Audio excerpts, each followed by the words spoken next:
bien, gracias Iñaki. Muy bien, puedes apagar el piano y muchas gracias. Bueno, vamos a ver. Le voy a pedir a Juan que ponga un vídeo que no está en el programa, pero es algo que me compartió David. Es un vídeo, ¿cómo se dice? ¿Cómo? Sí, de una maquetación de Jericó. ¿Os acordáis que vimos Jericó? Lo único que vimos es el tel, ¿no? Y esto es como un artista pensaría. Siempre sabía yo, siempre había oído que Jericó tenía dos muros, uno exterior y uno interior, y se ve ahí también, y será por lo que han visto en el tel. Adelante, Juan.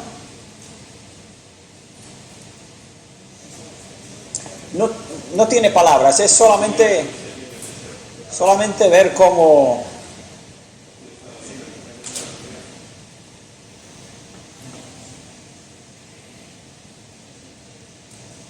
Y no pienses que vas a ver a Rahab ni nada de eso, es simplemente la ciudad, una idea de cómo podría ser por dentro, pero las dos murallas,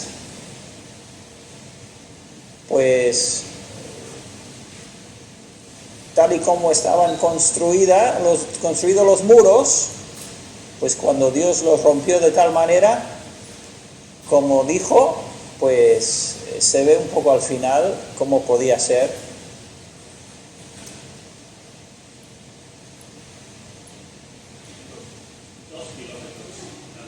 Vale. Dice David que según ellos, según ese modelo, porque claro, el día que estuvo enseñando se preguntaban cuánto era la vuelta que tenían que dar cada día. Tenían que dar una vuelta, ¿os acordáis? 7 días, y el séptimo día dar 7. Pues cada vuelta, según este modelo, cada vuelta serían unos 2 kilómetros, lo que caminarían por la mañana todo el pueblo, y luego el último día 7 veces. Muy bien, vale, pues ya estamos de nuevo. Y vamos a continuar, y no sé dónde estábamos, ¿alguien se acuerda? Imagen, ¿cuál? 47, vale. Ah, sí, estamos con Belsasar todavía, ¿verdad?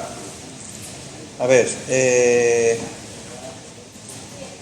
sí, vale, estamos bajo imagen número 47, hasta en los... ¿Vale? ¿Sabéis? ¿Veis ahí la frase? ¿Se ve ahí? ¿Esto cuál es? ¿Cuál es el siguiente ahí? ¿Se puede mostrar la imagen 47? Bueno, venga, vamos adelante hasta en los detalles más pequeños. ¿Vale? ¿Qué número de imagen es ese, Juan? ¿Es el 53 o así? Bueno, este es un detalle curiosísimo. 53, vale. ¿Os acordáis que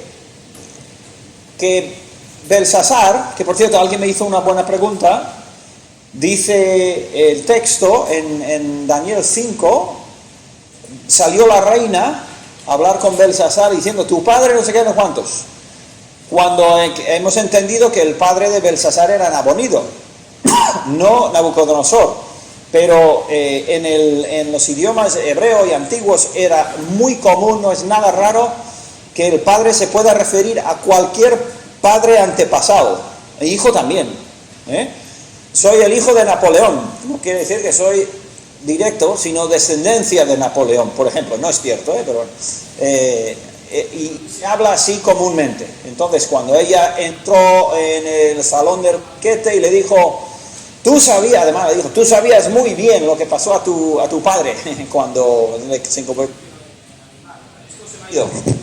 Igual es de aquí. Sí, yo creo que sí. Déjalo. Pues no ha durado. Vamos a usar el verde, Juan. Entonces, déjame apagar esto, perdona, pero entonces apareció lo que sería igual su abuela. Eso no sé si se sabe a ciencia cierta. Y le comentó que tú ya sabías lo que le había pasado a tu padre Nabucodonosor, a tu abuelo, al anterior que tú, y no has aprendido. Dice en el texto, ¿tienes Daniel 5:29 ahí, Nico? Vamos a leer ese texto porque es un detalle muy interesante. Y la reina le reprocha 5:29, pero un segundito. En el versículo 22, Daniel 5:22 dice: y tú, su hijo Belsasar, ¿vale? Dando a entender eso, no has humillado tu corazón sabiendo todo esto, ¿vale?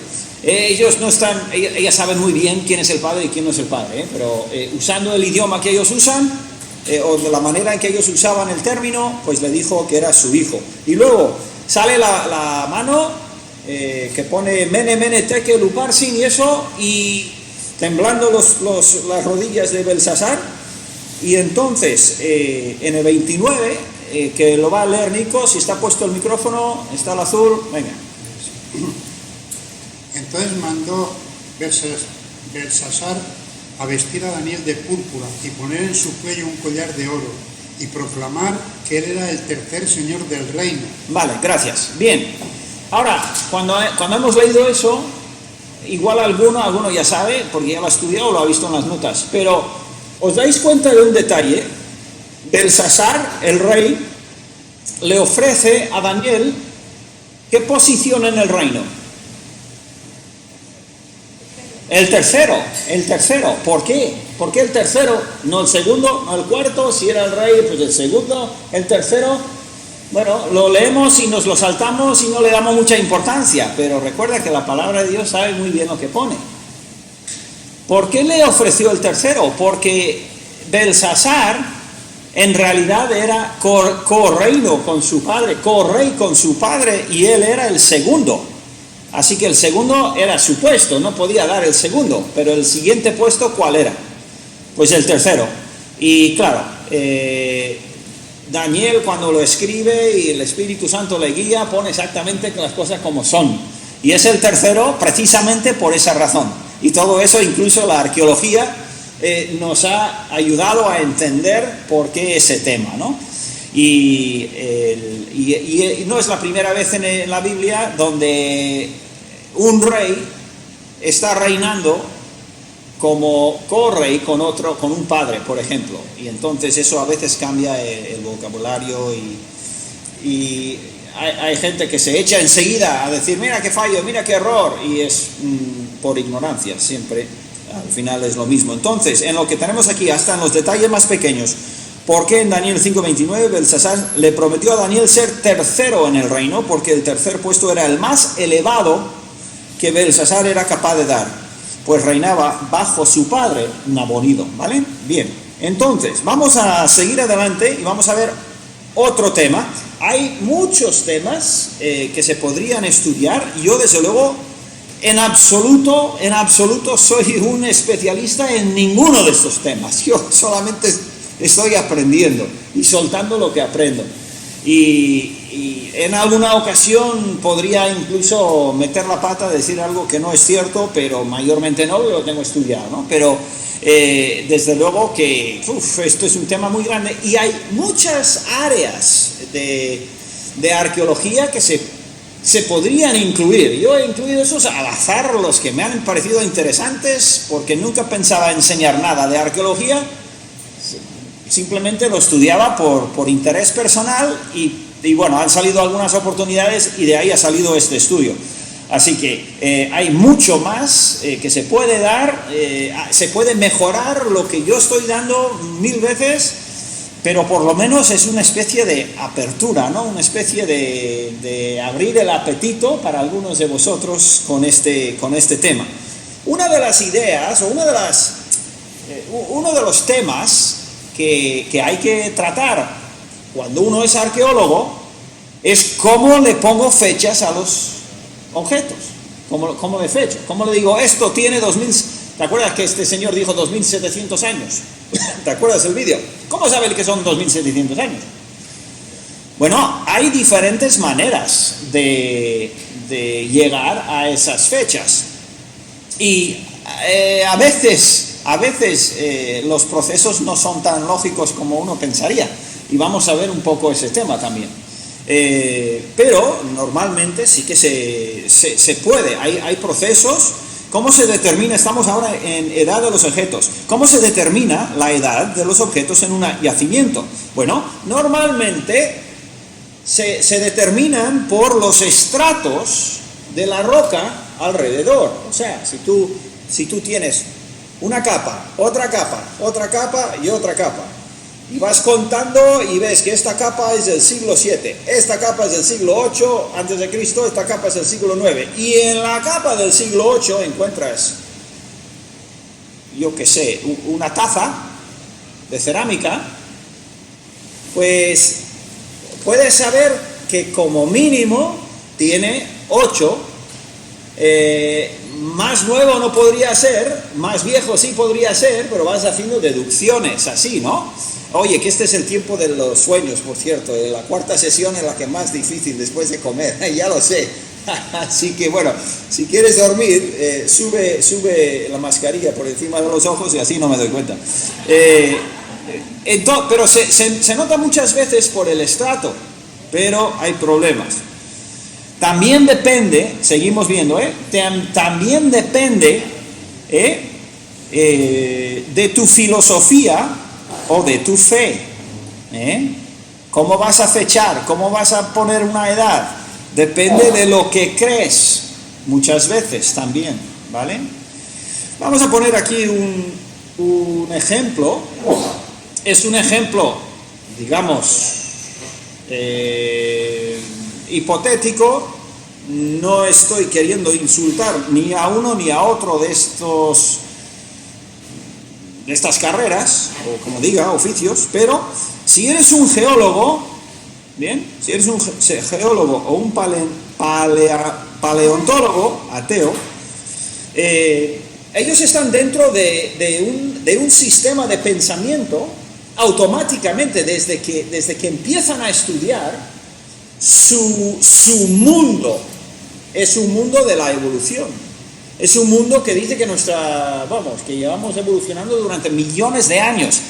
Es una filosofía, eso no es de la evidencia. Ellos tienen la misma evidencia que nosotros, ¿vale? Pero la filosofía que se les ha metido es de que esto es producto de millones y millones de años y poco a poco se ha ido evolucionando las cosas y tal. Y eso condiciona toda su manera de pensar. Aquí, entonces, ¿cómo determinan los geólogos la edad de los estratos rocosos? Y esto sucede. No es que los geólogos son tontos, ni mucho menos, son muy inteligentes, o los paleontólogos, no estoy diciendo eso, pero estoy diciendo que esa filosofía les ciega y les obliga a pensar dentro de una fórmula y un formato que es muy complicado que salgan, porque salen de la mayoría, ¿no? Ya lo creo que hay, créeme, que hay creyentes geólogos maravillosos, creyentes paleontólogos maravillosos que saben muy bien, con las evidencias que tenemos, cómo defender los tiempos, los siglos y los milenios bíblicos tal cual, y no tienen ningún problema. Pero son la minoría, son muy poquitos, muy pocos, porque la gran mayoría viven, digamos, como peces en ese mar de la evolución, de los millones y millones de años que nadie ha visto y nadie puede probar, pero están, porque creen, ya están, ¿no? Bueno, dado que asumen, estamos rellenando aquí, dado que asumen que la teoría de la evolución es cierta, dado que lo asumen, o sea, no lo cuestionan, estiman cuántos millones de años atrás vivió un espécimen fósil en particular, y luego usan la edad del fósil para determinar la edad de los estratos rocosos. Entonces dicen, bueno, este animal evolucionó no sé cuántos millones de años. Así que la roca que le rodea tiene que tener también esa edad, ¿no? Se formó, se puso en ese lugar a esa edad. Pero luego, en otras palabras, los geólogos determinan la edad de la roca sedimentaria citando la edad de los fósiles dentro de la roca, y los paleontólogos determinan la edad de los fósiles citando la edad de la capa de roca sedimentaria. ¿Entendéis lo que uno usa el otro usa el otro, se usan mutuamente y estamos en un razonamiento circular? Estamos siguiendo, el ratón siguiendo la cola, el uno depende del otro, el otro depende del uno, y dices, a ver, ¿dónde están las evidencias de que uno o el otro es correcto? Han comenzado con una asunción, o sea, con una decisión ya en sus mentes, y se apoyan mutuamente. ¿Cómo sabes que la roca tiene esa edad? Porque el geólogo dice que el animal que estaba ahí tenía esa edad. ¿Y tú cómo sabes que el animal tiene esa edad? Es que el paleontólogo ha dicho que... Y se han apoyado mutuamente. Ahora, eso no te lo van a decir, pero si tú vas detrás de los argumentos para ver, la documentación, ¿de dónde has sacado esta edad? Vas a ver que hay mucho cruce así, mucho cruce. ¿Por qué? Porque nadie puede poner esas fechas y saber, nadie, es que es imposible. Si tenemos problemas a veces con fechar algo de hace 2 o 3 mil años, ¿cómo vas a ponerle fechas específicas de millones y millones y millones de años? No se puede, no tiene lógica, pero se hace. ¿Por qué? Porque hay una filosofía global que no quiere aceptar las fechas de la Biblia. Estamos viendo esto los domingos en los cultos. No quieren aceptar las fechas del diluvio universal y tal y cual, porque entonces tienen que aceptar lo demás también, y no quieren. El diluvio, por ejemplo. No, ¿por qué? ¿Por qué fue el diluvio? Porque cayó una piedra y una roca y... No, el diluvio tuvo una razón, una sola razón: el pecado del hombre, punto. Ese fue el motivo del diluvio. Entonces, si aceptas los datos del diluvio y todo de la Biblia tal cual, es un poco más difícil, tienes que tener más cara, echar fuera todo el propósito y decir que no, sí, una parte no, al final lo echan todo, ¿no? Entonces, hay mucho razonamiento circular en todo ese tema de la edad. Ahora bien, sí que es cierto que se usan los alrededores para fechar, y lo vamos a ver luego, es verdad, pero no para fechar la edad de las rocas o de las piedras. Todos tienen la misma edad al final, en un sentido final, todos vienen de la creación, ¿no? Pero veremos un poquito más de eso más adelante. Bien, vamos a la siguiente imagen. Estamos en la 54 y 55. Bien, lo de fechar los estratos o las rocas por los fósiles es particularmente absurdo, porque los fósiles se encuentran todos esparcidos y mezclados por los estratos en diferentes partes del mundo. Yo le llamo una sopa. Hay una sopa de fósiles en diferentes estratos. Por ejemplo, ¿habéis visto alguna vez? Bueno, esto no es animales, sí, fósiles de árboles. ¿Habéis visto alguna vez las fotos de los estratos, de las capas de las piedras?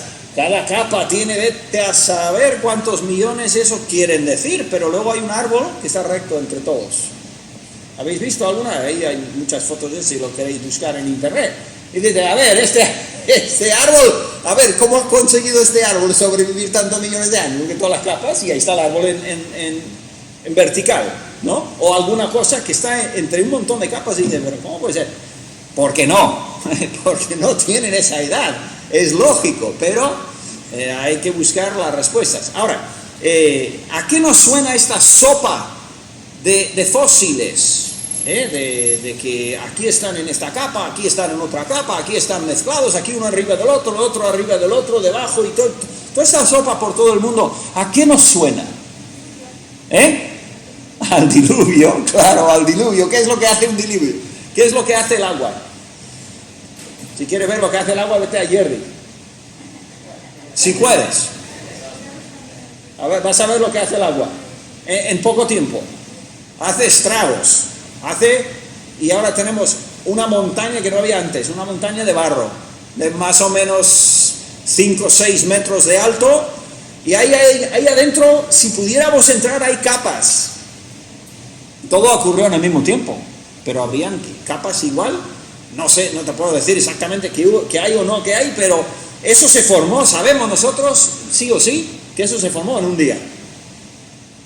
De una noche a otra ya se había formado un cañón en Ayerdi y una montaña de barro. Pero tú ves en el mismo, aquí en el mismo País Vasco, como dijimos, creo que fue el domingo pasado, ahí en Irún, como nos mostró la foto, luego os envié la foto que me envió Miguel, de la salida del peaje, cómo se ven esas piedras que parece que están, en algún momento fueron líquidas, de líquido parece, esas figuras de capas que no están planas, están completamente convulsionadas. ¿Qué es lo que hace eso? Bueno, agua. La potencia de un diluvio global, como nos habla la palabra de Dios, tiene el poder para hacer eso, ya lo creo que sí, para mover montañas, ¿por qué no? Entonces, ¿qué es lo que tengo? Sí, metí aquí unas fotos nada más de unos fósiles de diferentes partes, no sé nada de ellos, simplemente busqué en internet para ver, esto lo habéis visto en muchos libros y cosas así, pero qué maravillas, ¿no? La tierra que está hablando, nos está diciendo algo, igual no lo sabemos leer, pero nos está diciendo, en algún momento eso estuvo ahí, vivo, acababa de morir y así quedó. Bueno, seguimos. Para el creyente, a ver dónde estoy aquí, en mi libro, en vuestro cuaderno. Para el creyente, con una interpretación. Alguno dirá, ¿por qué las palabras en blanco siempre son largas y complicadas, verdad?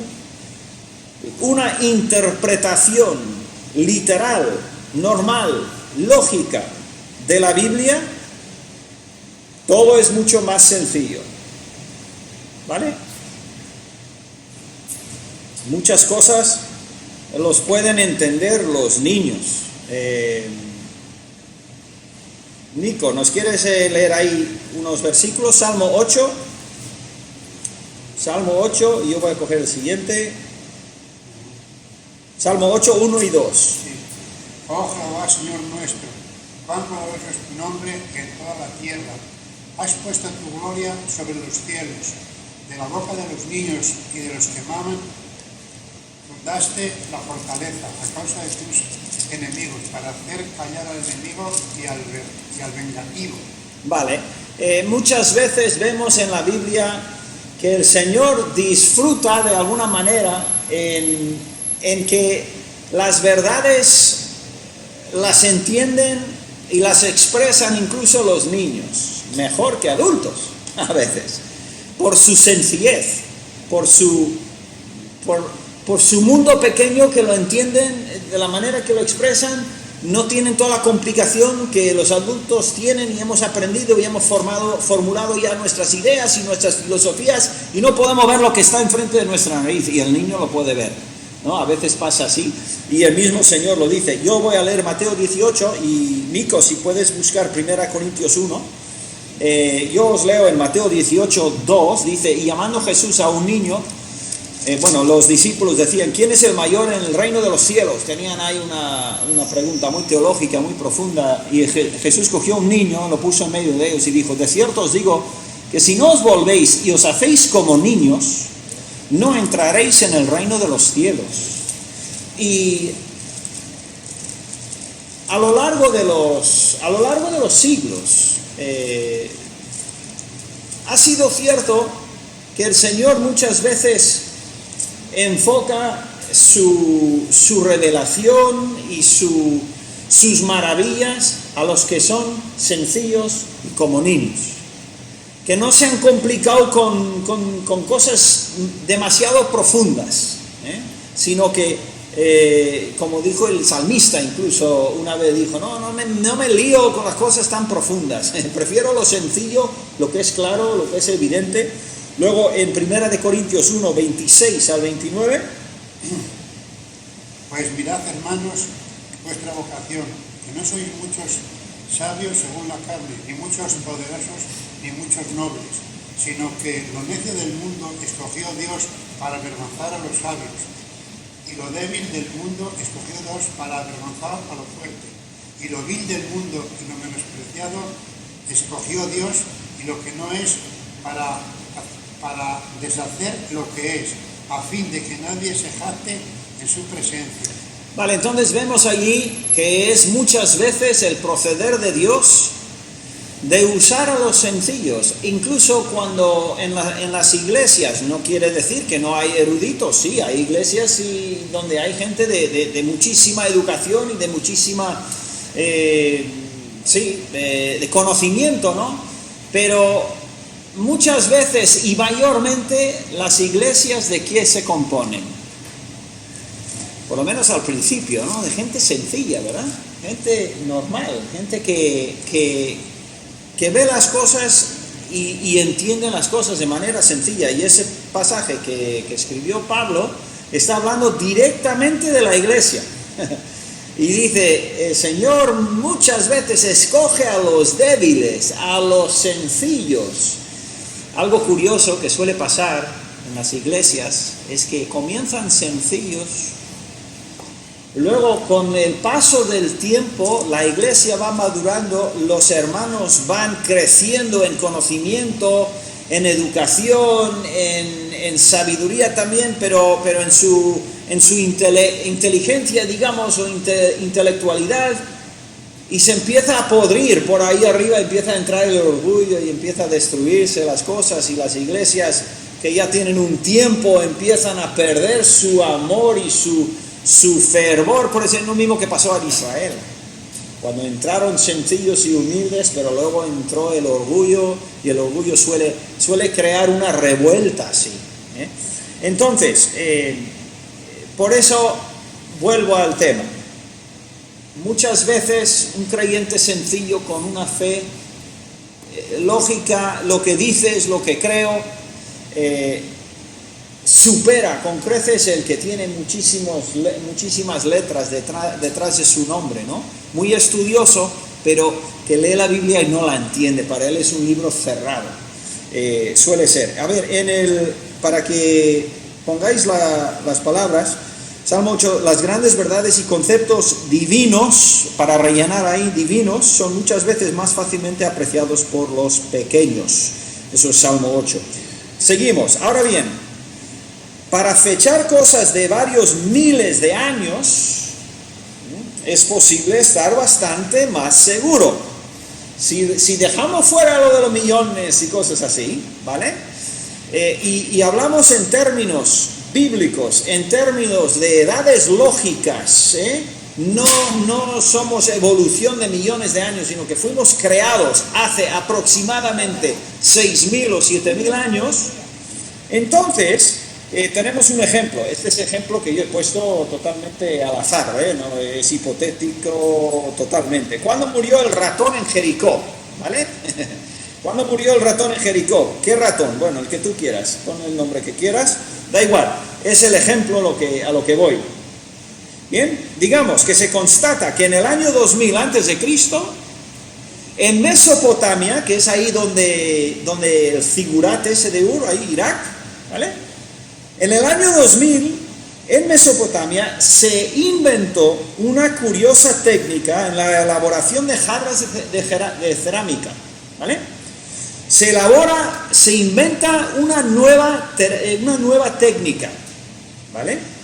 Y que esta se extendió por todo el Medio Oriente, pero solo se utilizó por un siglo y luego ya salió otra cosa y ya se fueron a otros temas.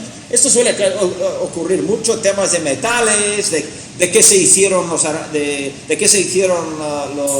el armamento, o los utensilios, o las jarras, o los jarrones. Todo esto, los que entienden de esto, te pueden ver, puedes mostrarles un jarrón antiguo, igual reconstruido de un yacimiento arqueológico, ellos te lo miran y te dicen, eso es del siglo 7 antes de Cristo. ¿Tú qué sabes? Ahí donde lo pone, ¿no? Es que no lo pone en ningún lado, pero ellos saben por la forma del mango o por la manera en que sale, en que se abre para tirar el líquido o la construcción, la altura, la anchura. Ellos saben que eso se desarrolló porque con todos los datos del yacimiento ellos pueden determinar cuándo se elaboran estas cosas y dónde. Entonces se pueden decir muchas veces, incluso hasta casi la década en que este jarrón que has encontrado es de esta edad. Y lo saben por esa razón, ¿no? Entonces, aquí estamos. Se extendió por todo el Medio Oriente, pero solo se utilizó por un siglo, ¿vale? Bien. Si entonces encuentras en la misma capa del tel de Jericó, un tel, recuerda que es un tel, es un montículo que tiene un montón de capas, y en una capa del tel de Jericó tú encuentras un ratón muerto, piezas de esta cerámica junto a un esqueleto de ratón, ¿vale? Estamos ahí en las notas. Recuerda que Jericó está a 1000 kilómetros de Ur, está a 1000 kilómetros de Mesopotamia, pero tú has encontrado en una capa, has encontrado el esqueleto de un ratón. Puedes saber más o menos cuándo murió el ratón, ¿verdad? O por lo menos la fecha máxima de antigüedad. ¿Por qué? Porque el ratón y la cerámica, la jarra, están en el mismo estrato, dentro de los estratos, y dices, ajá, ese jarrón se hacía en el año 2000 a.C., ese ratón pobrecito murió en el 2000 a.C. o en 1900, tarda un tiempo en llegar desde 1000 kilómetros. Ellos tienen, muchas de esas cosas los tienen estudiadas, saben dónde empezó y cómo se fue extendiendo. Recuerda, nosotros nos enteramos de un tsunami en el Pacífico. ¿Cuándo nos enteramos? El mismo día, ¿verdad? A las horas, ya lo sabemos, por internet, pero en aquel entonces no. Y estas técnicas, como si fueran las ondas expansivas de una bomba, o que echas al agua y salen las olas del agua, ¿no? Eso se va expandiendo y saben que empezó en el, 2000, y se fue extendiendo y para el 1970 ya estaba en Israel.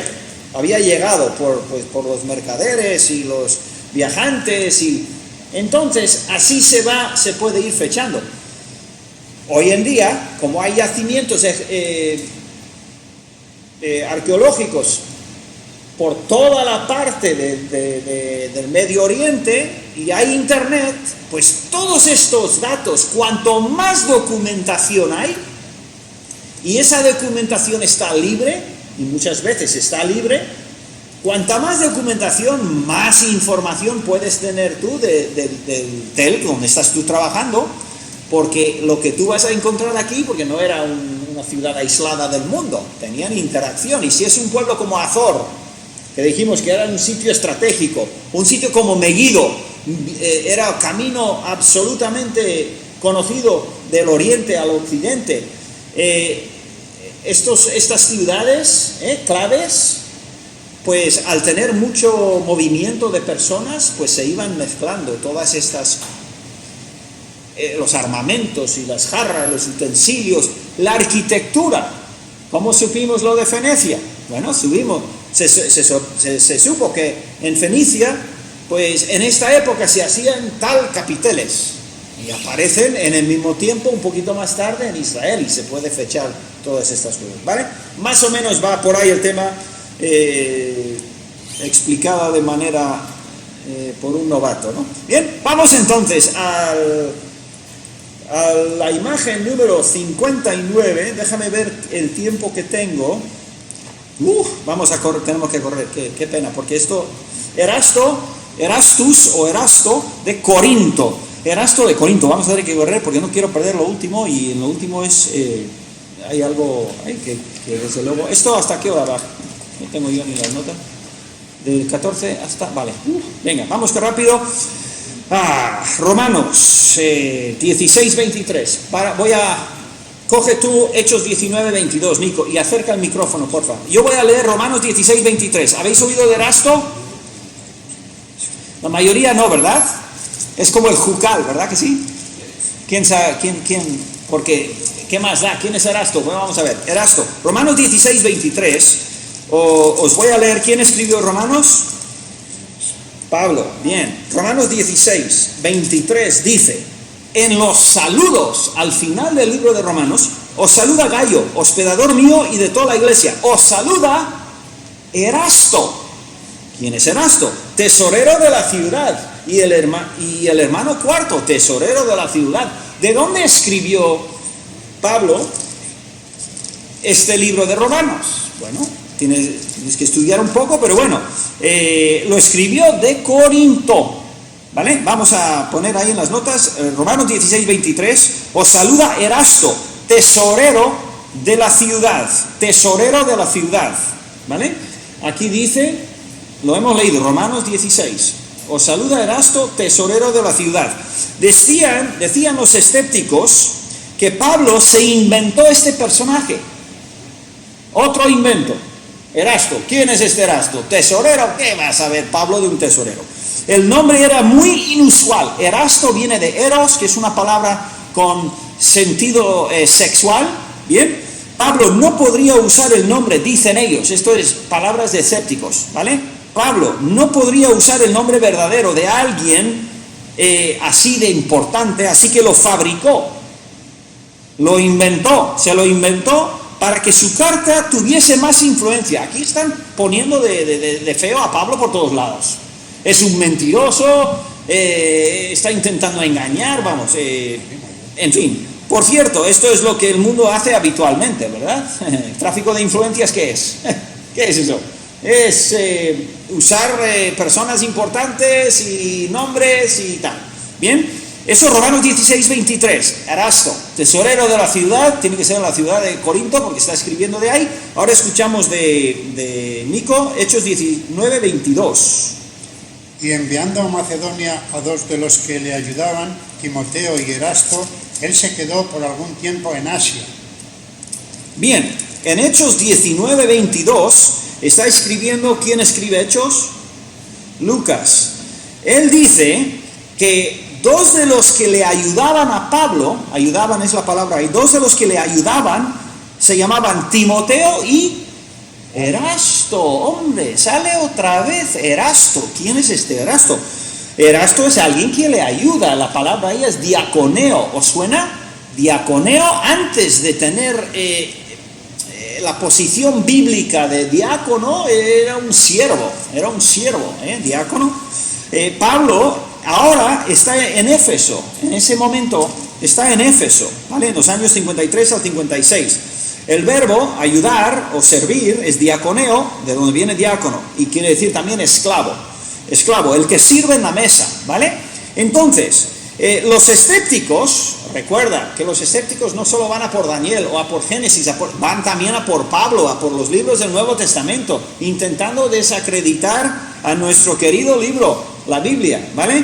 Los escépticos decían, ¿cómo puede un griego, Erasto es griego, cómo puede un griego rico como él ser ayudante de un pobre predicador itinerante? Esto es absurdo, otro invento. Ahora es Lucas el que se lo inventa. Pero bueno, debe de ser dos hombres diferentes. El Erasto de Romanos y el Erasto de Hechos no pueden ser la misma persona. A ver, este Pablo, ¿cómo va a decir que tiene... Lucas dice que tiene dos ayudantes, que uno es Erasto.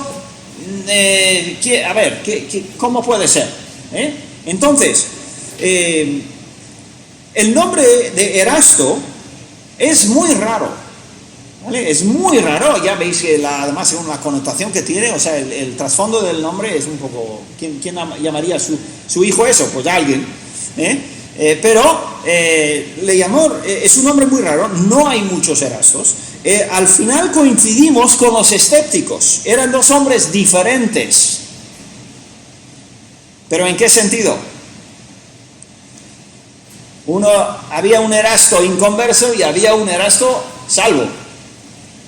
Un creyente, un Erasto que se había convertido.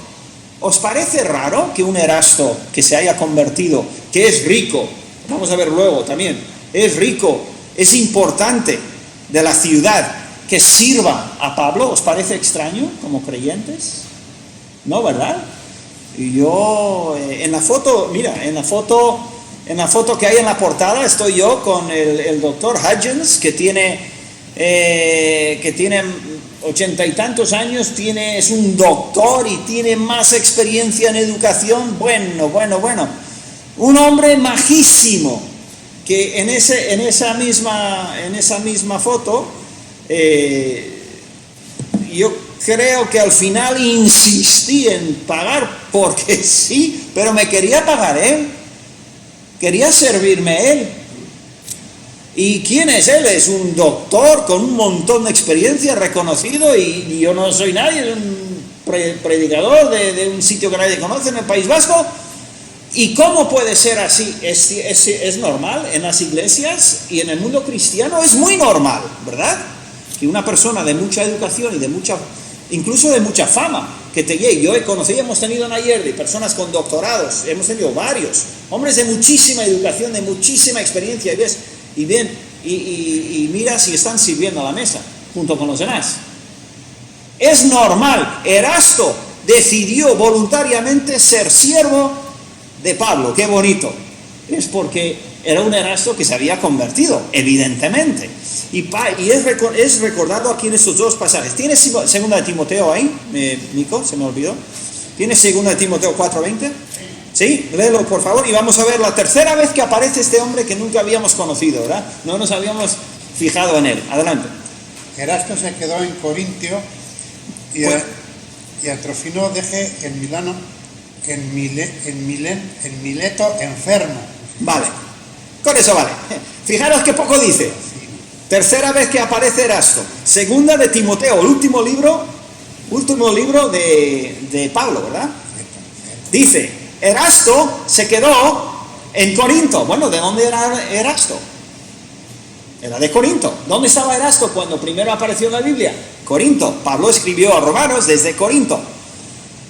Aquí tenemos 3 veces el Erasto. ¿Qué nos enseña este? Erasto se quedó en Corinto. El hecho de que Pablo no diese ninguna descripción de Erasto quiere decir que todos conocían muy bien quién era Erasto, solo había un Erasto. ¿Vale? Es una lógica sencilla, pero es muy fuerte. Erasto, ¿qué Erasto? Pablo, aquí ya sabes que hay un montón de Erastos. No hay muchos Erastos. Había uno, el que todos conocían, que además era rico y se había convertido a Cristo. ¿Vale? Eso es lo que podemos deducir del Nuevo Testamento. Claro, vamos a hacer los números. Os digo las palabras. Erasto se quedó en Corinto, escrito por Pablo desde Roma, ¿vale? Año 65. Prueba de que solo había uno. Si llega a haber más de uno, Pablo lo habría dejado claro, pero no, había solo uno, el Erasto rico. ¿Por qué todo esto? Porque se reían los escépticos de Erasto.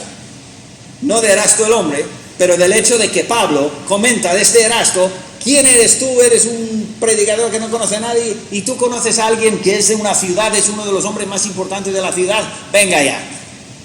Y se reían y se mofaban de Erasto. Hasta el 15 de abril de 1929, en una inscripción en el pavimento de Corinto, del lugar de Corinto, y esto lo fascinante es que estuvimos ahí, lo ha visto Noemí, lo ha visto Juan, lo ha visto Tete, estuvimos en ese pavimento, que en 1929 se descubrió debajo de la hierba, porque era un campo, debajo de la hierba había una entrada a la antigua, una entrada grande, como de una avenida que entraba dentro del antiguo Corinto, las ruinas de Corinto. y se descubrió una inscripción en el pavimento. En el 1929 se encontró parte de un pavimento cerca del teatro donde se mencionaba a Erasto, que era el aidile, creo que se dice así, aidile de la ciudad de Corinto. El aidile era el que se encargaba de las cuestiones financieras de la ciudad. Bien, era un hombre de economía, ¿vale? Un hombre con dinero, y ahora lo explico más adelante. Solía ser una persona adinerada. Vamos a ver brevemente un vídeo, muy breve, de un señor que lo explica. El único... aquí no lo pone. Para llegar a ser el aidile de una ciudad, y además Corinto, que era la ciudad más rica de toda esa región, se dice que era más rica de Roma, que era una ciudad increíblemente rica. Este era el aidile, Erasto. Bien, se sabe que el pavimento se puso en torno al año 50. Ahí estaba Pablo. Bueno, unos años más tarde. Como en el Nuevo Testamento, la carta a los romanos, escrita muy probablemente desde Corinto por Pablo a la iglesia de Roma por la primavera del 57, aparece en Romanos 16:13 la cita de Erasto: el tesorero de la ciudad os saluda. Esto por un Rafael Sáenz, eso lo podéis encontrar en internet. No he puesto ahí el enlace, pero ahí lo cogí. Ahora, voy a enseñaros algo rápidamente. Ahí está, en esa imagen se ve detrás de este montículo están las ruinas de la antigua Corinto, y ahí arriba había el templo de los idólatras, y todo el tema de Corinto y toda la idolatría y la inmoralidad y todo se centraba alrededor de los templos y de los, ¿cómo llaman?, los sacerdotes y las sacerdotisas de la religión pagana que tenían los corintios. Y estos bajaban a la ciudad y era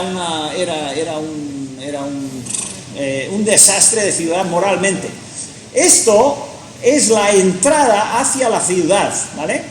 Y ahí mismo, en esa roca, hay una inscripción. A ver si se ve aquí, no me acuerdo lo que he puesto. Mira, ahí lo tienes. Pone ahí Erasto, el aidile, y ahí lo escribe luego. Yo eso no lo puedo leer.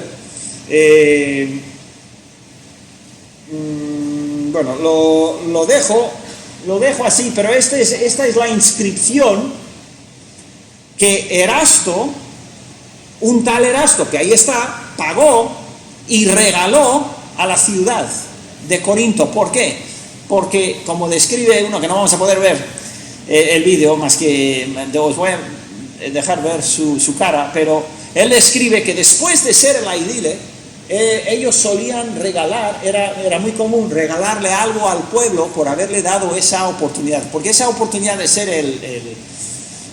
el hombre financiero de la ciudad, que él correspondía con Roma, él era el enlace entre Roma y Corinto por temas económicos, hombre importantísimo y riquísimo.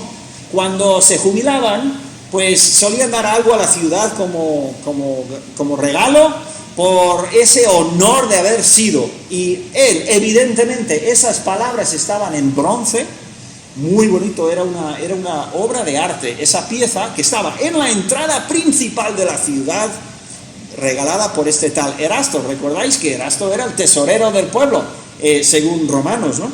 Entonces, a ver, bien, os quisiera contar la historia de este señor que lo encontré en internet. Encontré este vídeo en internet por pura chiripa. Tiene 9 minutos y no tenemos tiempo para escucharlo. Quisiera que sí, pero este señor se llama Kostas Tsevas, es griego, le conocimos. ¿Os acordáis de él? Tete, ¿te acuerdas de él poco o no? Juan, Noemí, no sé. Este señor fue, cuando estuvimos haciendo un viaje en Turquía para ver las 7 iglesias del Apocalipsis, y después de ese tour de 7 iglesias fuimos y teníamos 2 paradas en Grecia: Atenas, para ver las cosas de Atenas de la Biblia, y luego Corinto, para ver las cosas de Corinto en la Biblia. Y esto es una de las cosas que vimos. Y cuando nos montamos al autocar en Atenas para empezar el recorrido de 2 días, creo que fue, ¿quién era nuestro guía? Pues era un señor creyente. Además era un señor poco bajo, tranquilo, calladito, majísimo, que era un historiador increíble, y era Costas. Y yo no sabía nada de él desde entonces, le llamé un par de veces y el otro día encontré este vídeo. Y además el vídeo es una empresa que empezaron a sacar, solo sacaron un vídeo, nada más, no sé nada más de ello, pero cuenta exactamente la historia que nos contó a nosotros cuando nos llevó a dar un paseo fuera de las ruinas fantásticas de Corinto, que son maravillosas. Nos dio un tour por ahí, porque hay cosas bíblicas que pasan ahí, pero luego nos dijo, os quiero enseñar algo que no enseña nadie más.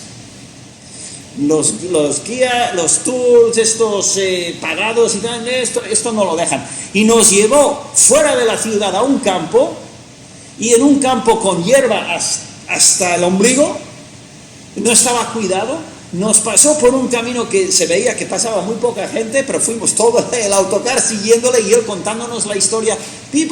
Nos leyó este versículo, los 3 versículos, y nos habló de este Erasto, y luego nos dice, mira, ahí está la inscripción que se encontró en 1929 y lo estábamos viendo. Erasto, el aedile de la ciudad, os presento, algo así dice, os otorga esto.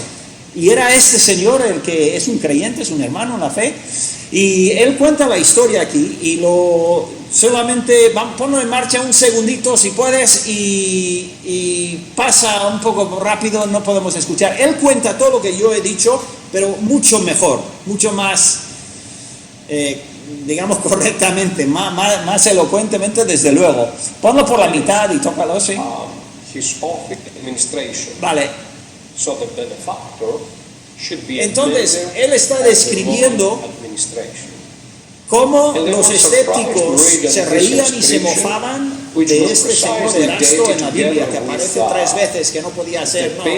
Eso es todo un invento de Pablo para intentar dar credibilidad a su... Mira, ahí está la inscripción, y él lo habla, creo que sale en una foto, y fue una experiencia inolvidable para mí, una de las mejores de mi vida. Fue ver en persona, y así de sorpresa, porque no nos dijo lo que estaba haciendo, y de pronto nos dice, así estamos mirando, lo estamos viendo, esa evidencia. Vamos a seguir rápido, vale, Juancho, vamos a dejarlo ahí. Yo tenía todo traducido, pero es que tarda demasiado tiempo. Vamos aquí, estamos bajo el número 61. Abril del 2015, nuestro viaje a Turquía y Grecia, bueno, etcétera, etcétera, etcétera. Nuestro guía se llamaba Costas Chevas y era creyente, un tremendo historiador, os podéis ver ahí, que nos dejó boca abiertos con sus explicaciones de la historia de esas ciudades, y aclaraba muchas historias de cosas que vivió y escribió el apóstol Pablo. Ahora, lo dejo allí porque hemos ido al Nuevo Testamento, no estamos hablando de 2500, 3000 años, estamos hablando de menos de 2000 años. Y aún así atacan cualquier cosa, ven un nombre, Erasto, ala, qué tesorero, Pablo está mintiendo. ¿Por qué quieren pintarle a Pablo como un mentiroso? ¿Qué daño les ha hecho Pablo a ellos? Porque Pablo dice algunas cosas muy duras acerca de nuestro corazón, ¿verdad? Vaya que sí. Entonces hay que desacreditarlo, entonces, pues ese es un ejemplo preciosísimo. A mí me encanta el ejemplo, y la manera en que lo pudimos experimentar fue espectacular. Pero ese Erasto se convirtió a Cristo, evidentemente, y llegó a ser amigo íntimo de Pablo. Y Pablo, sí, un predicador itinerante, sin títulos, gran cosa, y despreciado y echado en la cárcel por todos sitios y todo eso. Pero habían personas que una vez puesta su fe en Cristo, da igual que fueran ricos o no, como Nicodemo, hay algunos, ¿verdad?, en la Biblia que salen, que el Señor toca el corazón y los cambia. Bien, vamos rápidamente, tenemos 4 minutos, si mal no entiendo el horario, y quiero quiero terminar si puede ser esta parte, no sé, número 64. Vamos a ver otra vez este ataque constante contra los libros bíblicos, los personajes bíblicos, los lugares bíblicos, y en este caso David. Los arqueólogos incrédulos y sus prejuicios. Imagen 64. Primero, decían, David no existió durante mucho tiempo. David es un invento de la Biblia, no existió jamás. Es lo que decían. Ahora, en el mapa, vamos a ver ¿dónde está Dan? ¿Os suena Dan? Aparte de mi hijo Dani. Dan es una de las tribus. ¿Os suena? Dan. Ahí, ¡epa! Se me ha ido. Eso es. Dan está ahí. ¿Ves ahí dónde está? Por encima del mar de Galilea. Por encima de Azor, que lo vimos antes. Megiddo está aquí. Azor, hemos visto estos lugares. Y Dan. ¿Vale? Ahí es donde se encuentra. Bien, se dijo hasta el 1993, decían los incrédulos, no existió David, no existió, era un personaje ficticio. Pero en 1993 se encontró la estela de Dan. ¿Recuerda? 93, ¿no? Mi hija Rachel nació en 93, es hace poco, ¿vale? Se encontró la estela de Dan. ¿Qué es la estela de Dan? Pues mira, eso es la estela de Dan. Es la número 66, ¿no, Juan? ¿Sí? Menciona David. Toma ya. El que no existió. Casa de David, pone. Antes de eso los críticos decían que todo era un invento. En total hoy ya hay por lo menos 3 inscripciones de David, en diferentes lugares totalmente, ¿vale? Afortunadamente, los asirios, en Segunda de Reyes, eran muy jactanciosos, ¿vale? Muy jactanciosos, y uno de sus reyes, Hazael, si os suena Hazael, si lo habéis leído alguna vez, Hazael, en Segunda de Reyes 13, describió, no en la Biblia, sino en esa estela, describió su derrota espectacular contra o sobre la casa de David, ¿vale? Esto es uno de los momentos que el judío no sale perdiendo la batalla, y lo gana Hazael, y lo describe en una roca o estela en la ciudad bíblica al norte del país llamado Dan, ¿vale? Así que en cuanto esto apareció, creo que hay otras fotos. Sí, mira, ahí está la misma pieza, y ahí se ve en hebreo digo yo, o arameo, yo no sé, no estoy seguro exactamente, casa de David, ¿vale? Ahí está, ¿vale? Entonces ya no podían negarlo. David aparece ahí, ya no se puede negar, pero luego dijeron, sí existió, pero era un hombre de poca importancia. Su influencia solo fue local, era un hombrecito pequeñito en un pueblecito, ¿vale? ¿Eso es lo que pone la Biblia? Ni hablar. Pero claro, lo que quieren hacer es desacreditar la Biblia. Jerusalén, dicen ellos, no era más que un pueblecito durante la época de David y Salomón. Esto publicado en el 2002 por este libro de The Bible on Earth, pues está ahí la documentación. Seguimos. Enormes muros del siglo 8 antes de Cristo revelan que no podía ser algo pequeño y desconocido y de poca influencia. Era enorme. ¿Os acordáis de los muros de contención que vimos? Eso era una construcción muy bien hecha, con arquitectos serios que sabían muy bien lo que hacían, y era para un palacio muy grande. Es prueba irrefutable de que no era un pueblecito de nada. Ahora, tenemos unos vídeos, pero se nos ha ido el tiempo. Entonces, tenemos 15 minutos de descanso, volvemos a las 4. ¿De acuerdo? Así que tomaros 15 minutos para tomar aire fresco, y luego pues no sé ni cómo vamos a terminar, pero tenemos que terminar porque lo último es casi lo mejor, ¿vale? Bueno, vamos a apagar los aparatos. Gracias por acompañarnos ahí en internet, y nos vemos en 15 minutos si Dios quiere.